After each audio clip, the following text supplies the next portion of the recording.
سلام بچه، امیدوارم که حالتون خوب باشه. امروز میخوام یه گیم پلی بزنیم. حتما تا آخر ویدیو همه نوشید.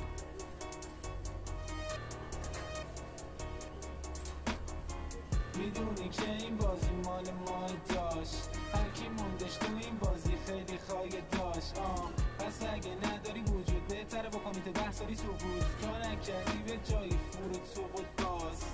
میدونی که این بازی مال ما داشت، هر کی موندش تو این بازی خیلی خواهی داشت. پس اگه نداری وجود بهتره با کامیت 10 سالی سقوط تا نکردی به جایی فرود سقوط باز. چشمامو وا میکنم، صفو نگاه میکنم، کفشامو پا میکنم، بعدم در رو وا میکنم، میزنم بیرون و بعد مردمم صدا میکنم. منم بهش رو محل نمیدم و شر به پا میکنم. دوتا چشما خط و خط، ابرو پایین مغز رد، این گردم تو سر